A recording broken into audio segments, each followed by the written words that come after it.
And we are live talking to you today about all the interruptions. My goodness. Wanted to talk about that whole going back to school season. There's something about that shift you feel even when you don't have kiddos going back to school. My last kiddo started back to her final year of college a year ago. And she's so independent that I didn't really have a whole lot to do with that. But there's the energy shifts.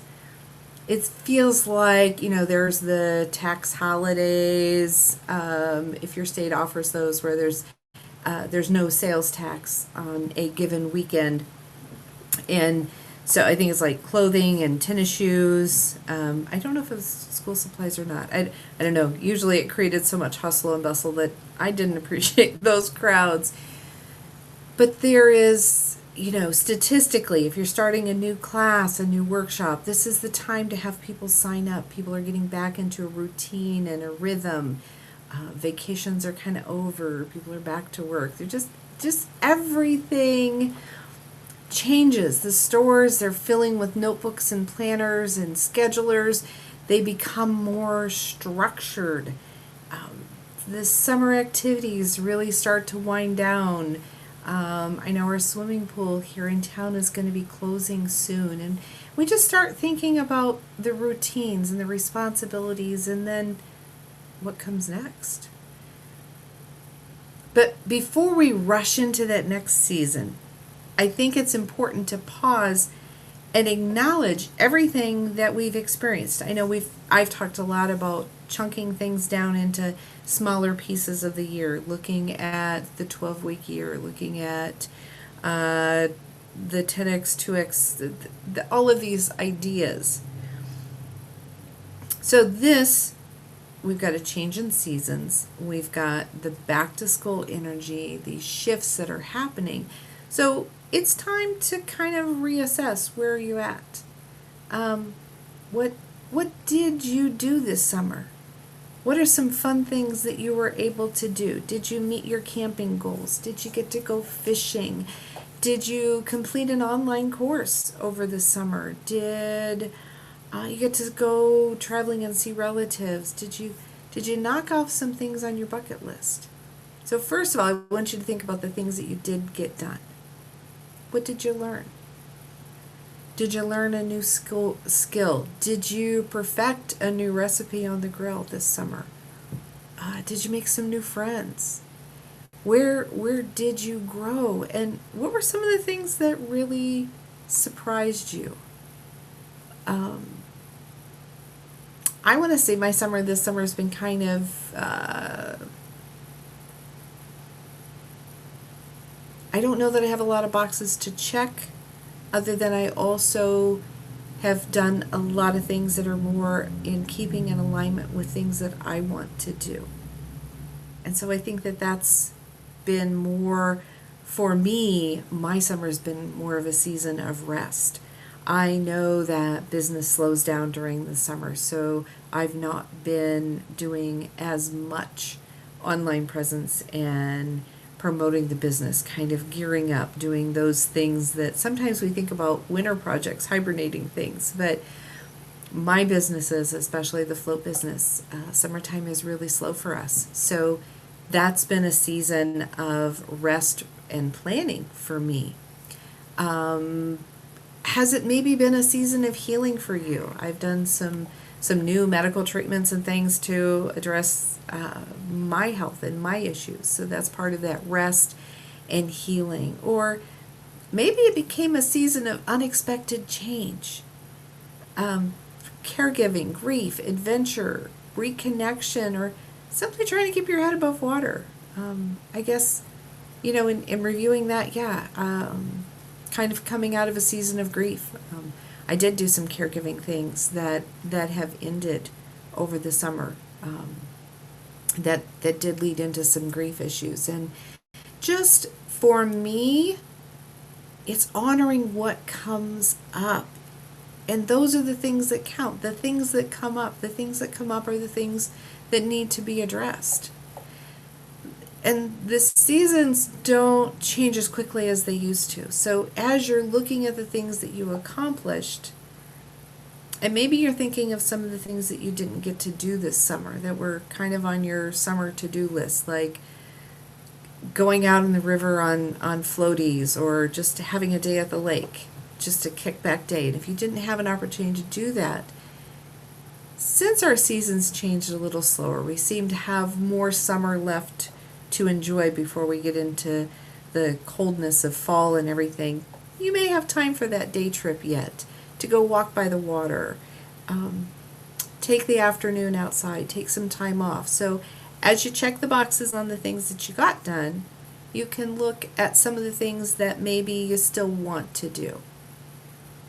But also remember, you don't have to complete everything on your list, because most of us, I think, we make great big lists that we probably really aren't going to be able to. We're kind of unrealistic with our expectations, and that brings us to where we are and needing to complete everything. I think that's a belief work coming up. Yeah, let me make a note on that. Okay, but you're coming into this back to school. The season is changing, and we're probably getting more into routines here. Just knowing the routine of changing, maybe your morning coffee. The coffee rush is going to change as there's more people heading back to school at the exact same time every day. And so your coffee routine may change. You may go back to your school season if you're someone who does coffee out in the morning. Your routine doesn't have to be rigid, but it does need to be a rhythm that supports who you're becoming and how you want your life to be and to be perceived in that time. So I encourage you to take those few minutes each morning and kind of get your feet under you. I love the gratitude practice, taking every morning, and if you're able to wake up with, for me, if I'm able to wake up before my alarm goes off, that is a win. If I don't need to listen to the alarm in the morning, that's a really big win for me. And I like to take those moments to do some gratitude work. Come up with 3 things I'm grateful for. Grateful that my air conditioning works. I'm grateful for clean air and clean water. I'm grateful and I am thankful for the abundance that I have and the ability to afford the life that I enjoy. And I am thankful for everything that I've been able to accumulate in this life as well.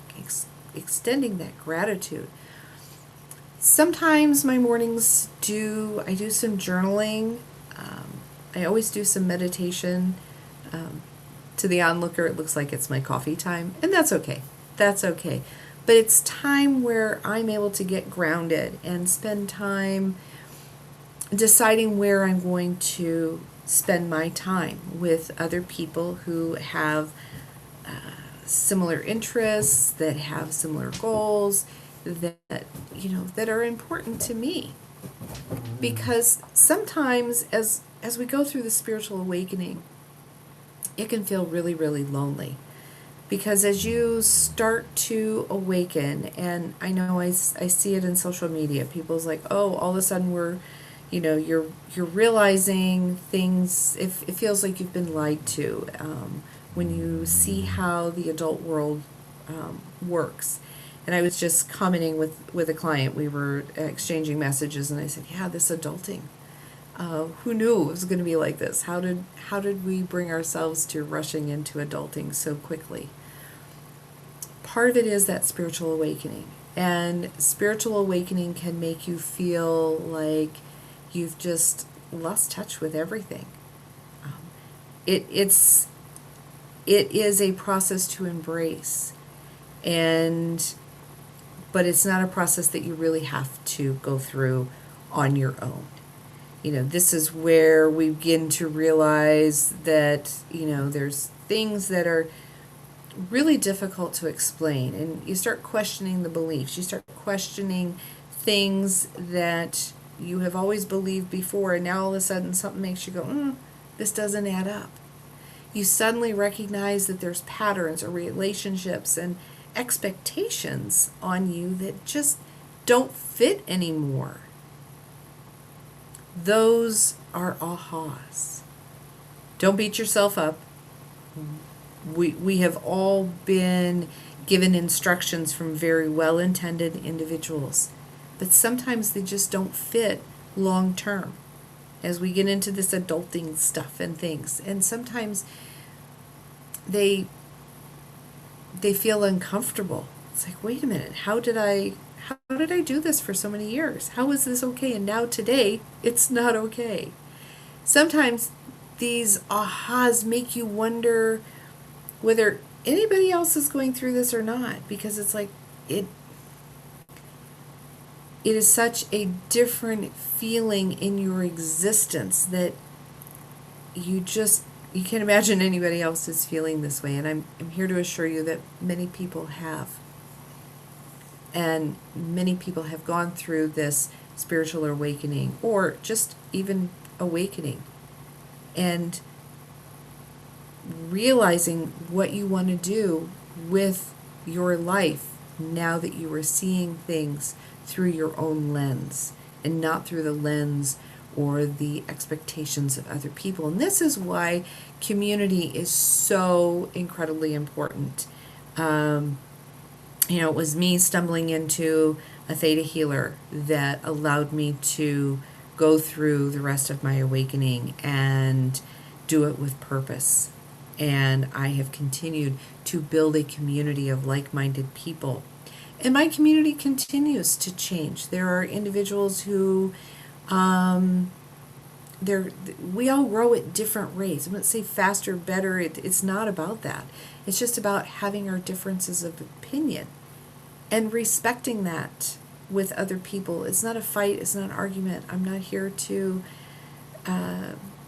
force anyone to see things my way. I look at my role with my clients as being a guide, to really guide them to seeing what it is they are looking at, being judgment-free, that non-bias. And this is the importance of a community as well. So this community of people that can,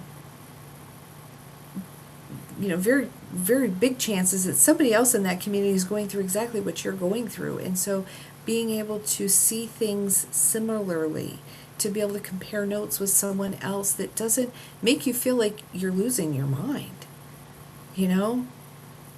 And like I say, we don't all do this at the same pace, but being able to be there and to support one another is really, really important. And so when I was writing my last book, Stepping into Power, The Intuitive Path, this was talking a lot about how I went through realizing that I had my gifts and learning formally and informally how to utilize those gifts, when you turn them on, when you turn them off. And at the end of each one of these chapters, there is a journaling prompt. But as I was writing the book, I felt that there were so many other things that could really come into play with this, that there's lots of other activities you can do and participate in to bring your gifts out. And, oh my goodness, do I not have a copy of my book? There it is. I love this book. How can it be far away from me? But so beyond the book, I created Stepping into Power, the Reflection Guide.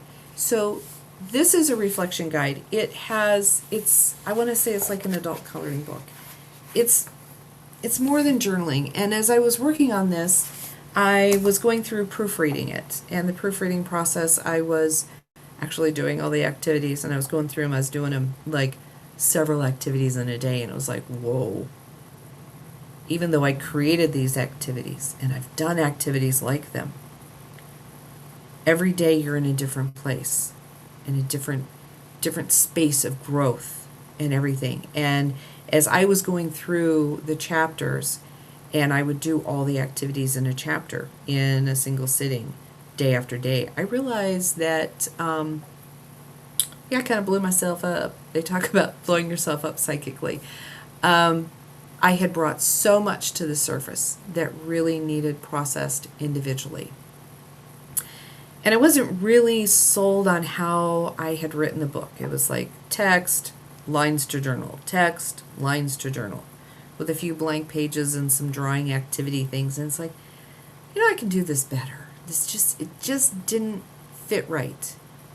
And I'm sure anyone's been following me, you remember me talking about, oh, I'm getting behind, or I haven't done, or there's this or that. But I will tell you what, the day that I created more graphics to explain the activity, and I did this in 2 or 3 activities, like, whoa, this is so cool. So then I went back and I rewrote every single activity so that it met that.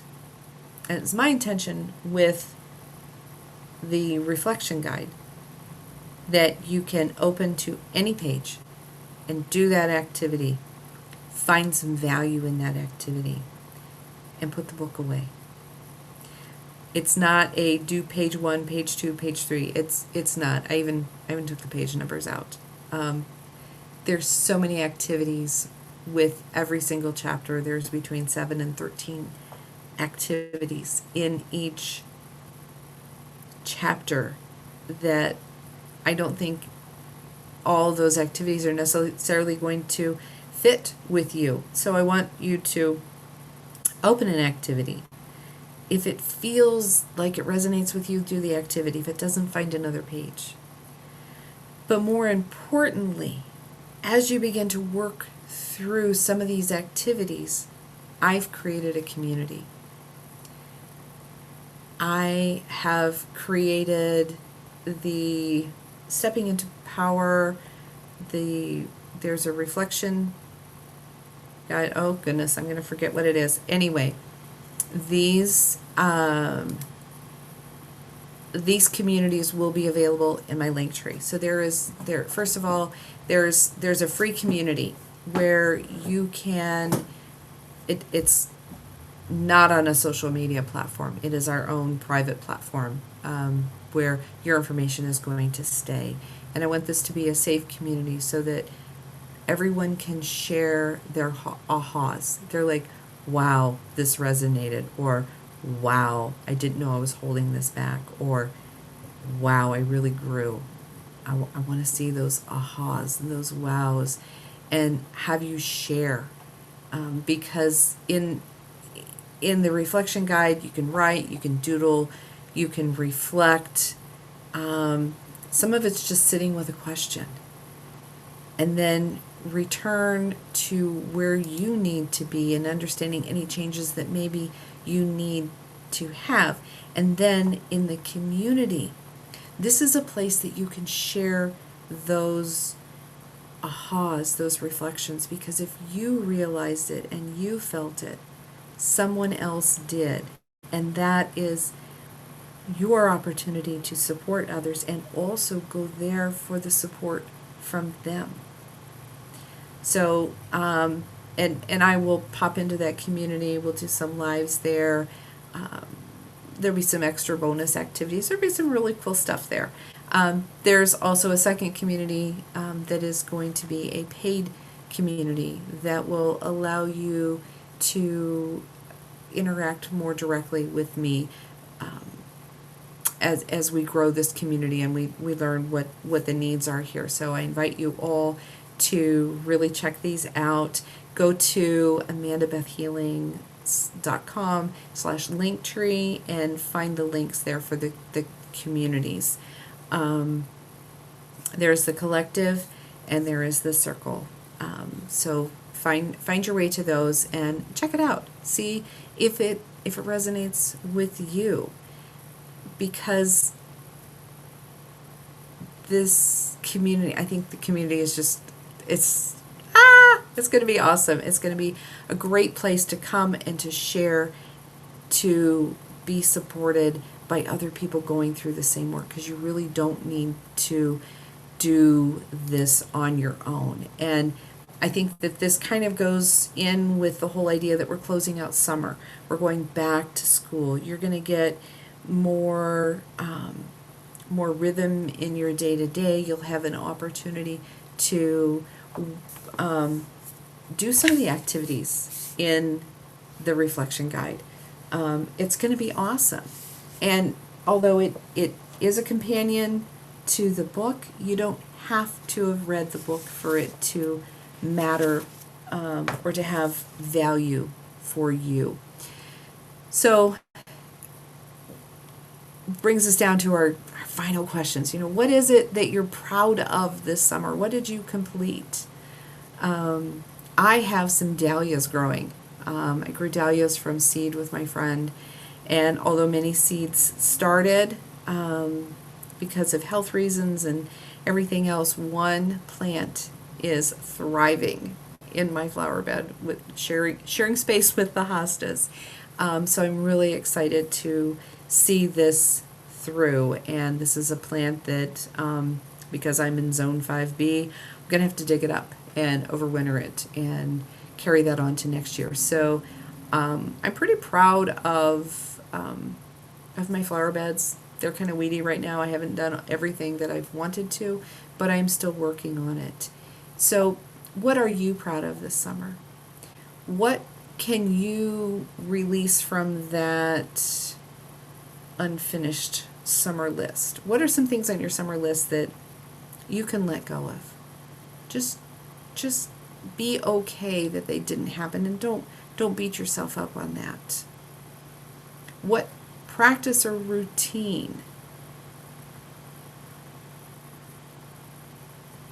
or support would help you feel more connected to yourself this season? So what is it that you're needing? What have you decided in your summer? And maybe going through the summer season and realizing what did and didn't work are the things that allow you to decide where you need to move. Where do you need to shift? Looking at that. And also looking at what you can let go of. You don't need to figure everything out today.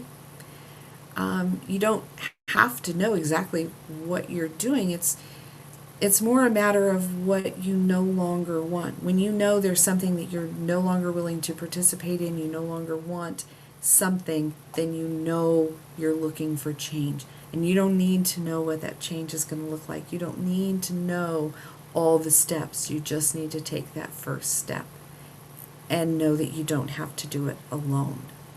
So sometimes stepping into your power begins with allowing you to be supported. And that's really awesome. So let me look at, let's see, we have, and everyone knows that we include some theta healing here. But let me read our angel card, because as I was logging in today, I drew the angel card today. And this is the Angel of Perfection. And I know we've had her before, but she's a reminder. The Angel of Perfection. In my real self, life is eternal wisdom and infinite love. Let me start that over. In my real self, life is eternal, wisdom is infinite, love is abundant, and beauty is perfection. All that is complete and whole is perfect. The white dove does not need to wash her whiteness, neither does the flower in the field beg for fragrance. The more natural and spontaneous the gesture, the closer to perfection. The to overemphasize the need for perfection may push away the possibility to channel the perfection of who we really are in every moment of our lives. So, to me, this angel is reminding me that we are perfect in who we are. And as we push that envelope and we're pushing harder and harder to make things happen, we lose that authentic beauty that we have, that authenticness of us. We can't force it. So be thinking of that. And let's do a little theta work here. I think that the angel speaks well back to the whole idea that we have to complete things, that we're obligated to complete the task in the way that it was set out, that we're not allowed to release the parts of it that no longer serve us. So let's do a little theta work with that. To receive the theta work, you need to say yes out loud. So if you would like to transform that obligation to finish everything to its completion as it was outlined. I mean, there's to completing the list. This comes back to that list of imaginary obligations you put on yourself, to that you have to finish everything to its fullest, to perfection. So let's transform that obligation to push everything to perfection. Let's release what prevents us from allowing perfection just to come as it is in our authentic selves. If you'd like that, just say yes out loud. We'll also do the forgiveness protocol to forgiving yourself, forgiving your higher power, and any other beings that contributed, for you holding fast to that. Okay?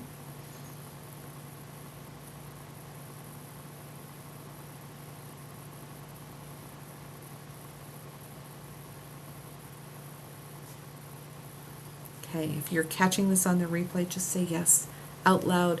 Put hashtag replay in the comments, and you'll receive that work as well. So you can contact me through amandabethhealing.com. The link tree will guide you to all the socials and any of the other platforms that you're looking for, as well as guiding you to my scheduling calendar as well. And I'm seeing that shift. August, everyone's getting back into a routine and everything, so I don't have any events scheduled at this moment for the month of August, but in September, we've got a couple of really big things coming up in September. We're going to be at Holistic Gypsies on that first weekend in September, and then Holistic Gypsy is also sponsoring Gypsy Fest in Salem on the 12th of September, so we'll be back in the groove in September. So as you finish out your summer season, coming into the fall season, when we're getting ready to harvest, check your boxes, cross off the boxes that don't need to have your attention, and just keep thriving and keep striving. Check out the Stepping into Power communities. See about the support that you can have there, and find out which of your activities are really calling to you in the Stepping into Power reflection guide. It's available on Amazon and also anywhere else that you purchase books. So I'd love to hear your feedback, and I'm going to throw in a note for myself and for all authors. Anyone who writes a book, when you buy a book, your reviews are so incredibly important. So go back to wherever you purchased your book and leave us a review. It really helps all authors, whatever books that you do read. And the most recent Daily Gift book has been released, and that was the Daily Gift of Inspiration. That book was released, I believe, last month. There is another Daily Gift book coming out. That's going to come out closer to November, Thanksgiving, gift buying stuff, and it's going to be a daily gift of hope and joy. No, joy and happiness. Joy and happiness is what that's going to be. So if you're interested in being a part of and contributing to that book, because it is a compilation book and it's very easy to participate. It's a 250 word submission to get published in a book. And being published, there's just a sense of accomplishment that goes with that. So I welcome you to reach out to me or to reach out to a daily gift series and find out how you can become a part of that as well. So until next week, don't forget to like, subscribe, all of those things. Comment, let me know what it is that you're wanting to hear about, some things as to how it hits you. What we can do to help you in your process. How can I help you by guiding you and supporting you through your next adventure in this thing called life? Yeah. Thanks. I'll see you next week.